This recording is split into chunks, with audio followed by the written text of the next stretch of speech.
welcome back to my channel. So today we are going to achieve this look. This look is going to be your first date, o unang pagkikita, o unang pagsasama, unang pagpapakilala. I really love this look kasi super simple lang niya.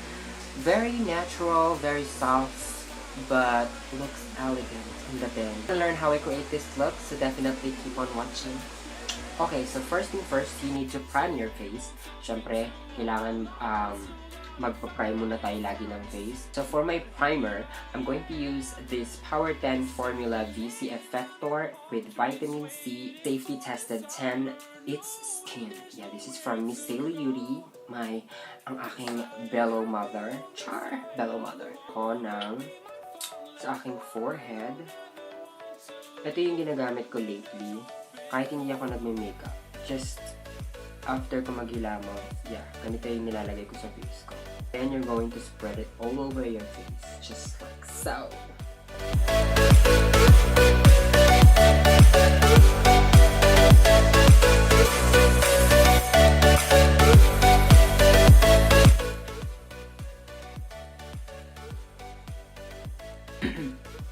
So I decided to wear a colored contacts but not so very overpowered. Yes, yung ganito lang na contacts makes you really look more natural. Wag yung super as in bright na bright yung pagka-gray or green niya. So yeah, I'm wearing natural green from ano bang shop yun? Yeah, natural green from Tina Arches. Thank you, Tina. Sa kilay, sinabi ko nga sa inyo, you don't need to wear,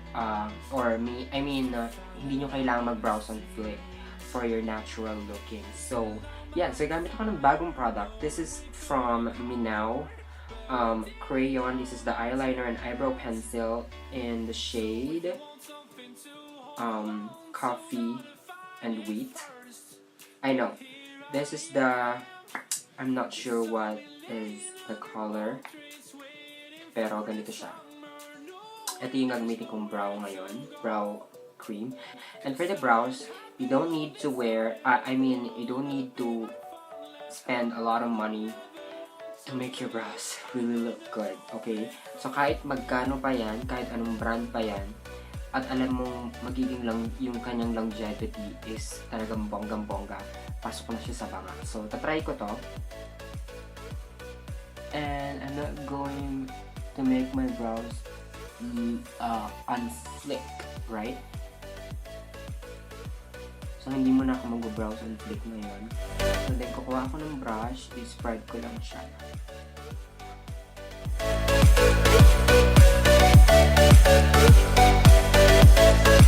Sa inyo na ngayon, kung maglalagay kayo ng brow gel to set your brows. Pero, syempre, kailangan natin i-set ang ating kilay. So, I think gagamitin ko, this is the Red and Black Pro Cosmetics Brow Gel in 04. Maglalagay lang tayo ng konting brow gel. Basta mag-stay lang siya. Okay, so for my foundation, again, my all-time favorite, this is the Canmake Liquid Foundation. So, ayan, nagkilay muna ako bago ako naglagay ng foundation para alam niyo na hindi na ako maglalagay ng concealer to clean my brows. Yan, gano'n. Yun ang aking technique ngayon. So, lalagay lang ako dito sa back of my hand, a few pumps lang. Carry na siya. Then, your damp beauty blender, and you're going to nalagay na natin siya sa face. Hindi nyo kailangan ng very, very heavy foundation sa inyong first date. So, basta yung alam nyo na matatakpan lang yung inyong pores, gano'n, yung mga dark spots. You can wear a full coverage foundation para hindi na rin kayo mag-concealer. But for me, maglalagay pa rin ako ng medyo very, very light na concealer.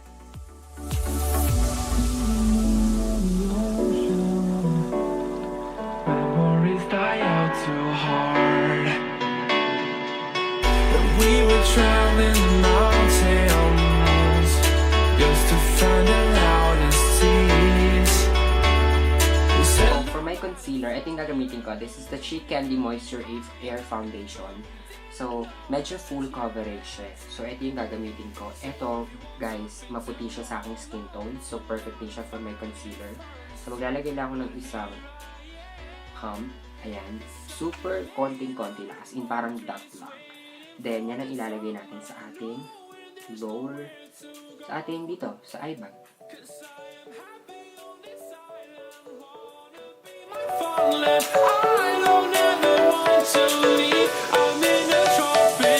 Nakakalimutan yung inyong ilong. I'm so sorry guys kung naririnig niyo yung yung ingay ng electric fan kasi maiinitan ako, maglalagkit ako. So lalakasan ko na lang ng konti yung boses ko. Ay, nakapag-set na ako ng concealer. Hindi pala ako nakapag-set. Nakapaglagay na ako ng concealer and also my foundation. So, ayan yung aking very natural look. Di ba ang fresh lang niya? So, please, if you have this kind of foundation, you need to test this. You need to try this out. Okay? Kasi maganda siya pang concealer. Talagang as in na-cover niya yung aking dark circles. So, bongga. For my loose powder, so mag-i-skip muna ako sa Coty Airspun kasi medyo heavy yun. So, sabi ko nga sa inyo, kailangan lang natin ng very light makeup. So, I think gagamitin ko, this is the new one from Miss Sailey Yuri. This is the Gogum Silky Pearl Powder. So, ito siya. And, yeah, titignan natin kung bongga siya. So, isa-set natin yung ating face using this. Ang ginagawa ko dito, hindi ko siya pinifilter kasi ang tagal niyang lumabas. So, ang ginagawa ko is, open ko siya para makuha ko yung mismong actual na product. So, gagawin ko lang is, I'm going to dip my damp beauty blender and siset lang natin siya sa ating under eye area.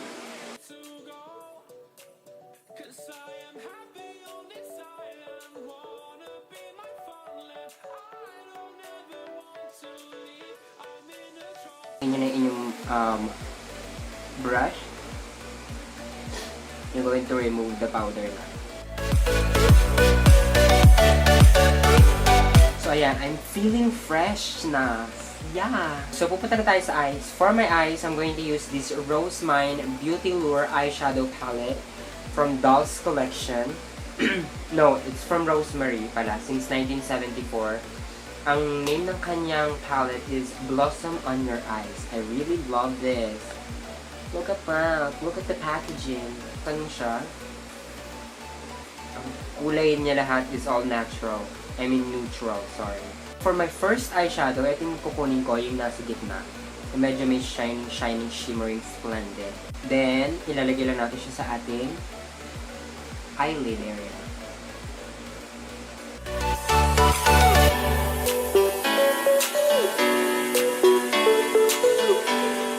So, kasi, meron siyang para mga gold shimmer. So, ang ganda. Maganda yung kapag nasa lamesa na kayo, biglang ganon. First date, so kailangan paghandaan. Kailangan fresh. Kailangan dalagang Pilipina, ganon. So after nya, kapag nakapaglagay na kayo ng first eyeshadow, kukunin nyo naman tong medyo, yung medyo dark brown na chocolate or whatsoever, kung ano naman yung shades na yan. Then kukuha kayo ng blending brush. This is from the A-List. Ayan yung color ulit ginamit. Then konting amount lang ng eyeshadow, okay na. So, itatap nyo lang yung excess para hindi masyadong pamatayan yung kanyang pigment. Then, ilalagay nyo lang siya sa inyong outer V area.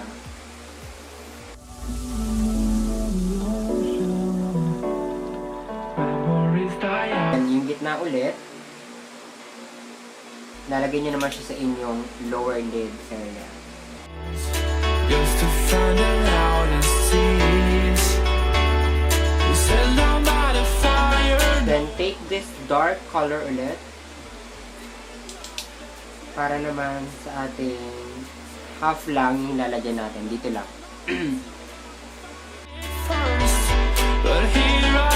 Then for my waterline, ayan, white eyeliner or kahit yung salmon pink na eyeliner. So, ito yung lagi kong ginagamit. This is my all-time favorite from NYC. Ang ganda ng kanyang pagka-pigment sa eyes. So, yeah. Nalagyan lang natin siya sa ating lower lid. I mean, lower lash line.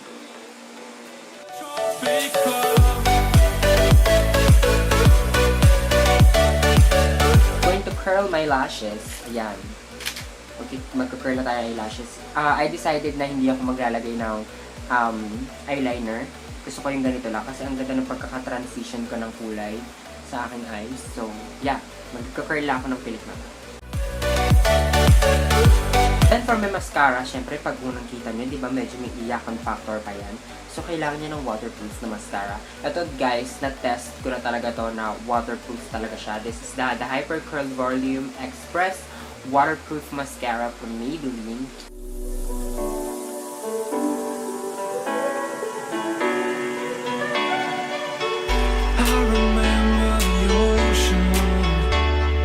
So, ayan.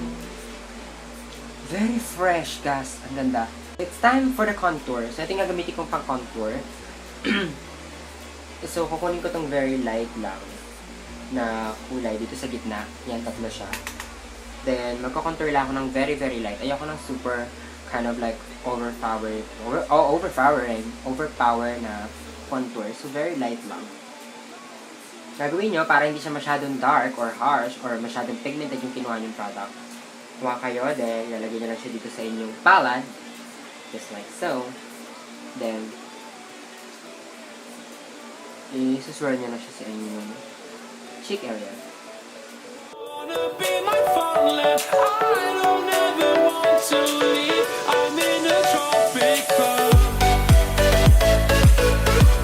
For my blush, ito gagamit ako ng cream blush. Kasi I think this one is tatagal siya 24 hours kung tatagal man kayo sa pag-date nyo.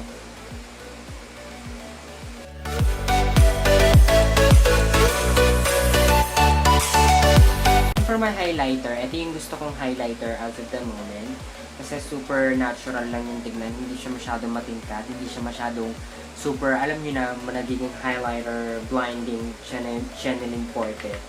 So, ito lang yung kinukuha ko lagi. This is from BH, Pride, Prejudice, and Zombies. Thank you.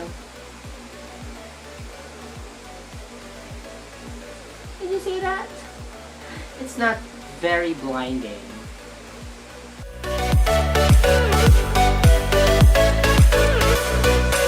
So, it's time for the lips. Ay, gamit ako ng bagong lipstick. This is from Detail Makeover.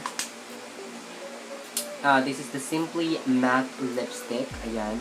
Ang shade nito ay Silly SM3. It's kind of like old rose or vintage rose or pastel rose or pastel pink or vintage pink or whatsoever, rotten pink. So yeah, I love it. So ito yung nalagyan natin sa ating lips color.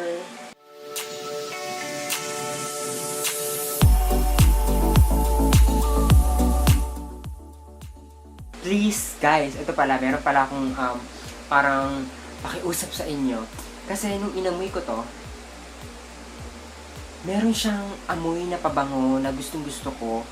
Yun yung gustong-gusto kong bilhin kasi ang bango niya talaga. Please, sino man yung may ganito sa inyo, comment down below kung ano yung pabango na yun. And I know, alam niyo yun kasi, guys, super ang bango talaga niya.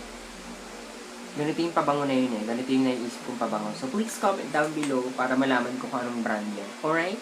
So, ayan guys. Ito na yung aking final look. This is my first date makeup tutorial. Again, be sure to subscribe to this channel. At huwag niyong kakalimutan i-click yung maliit na bell button or yung kanilang parang bell na maliit para every time na mag-upload ako ay mananotify kayo. Don't forget to like us, my public page on Facebook, Sandy Proud. Follow me on Instagram at Sandy Proud. Yung aking Snapchat, hindi ko na masyadong ginagamit. So, yeah, sa Instagram lang ako masyadong active. And also for my Facebook account. 12,600 plus na kaagad tayo. Yeah! I-push pa natin para maging 13,000. So, yeah. I hope you guys enjoy this. And I will talk to you guys soon on my next video. So, bye everyone!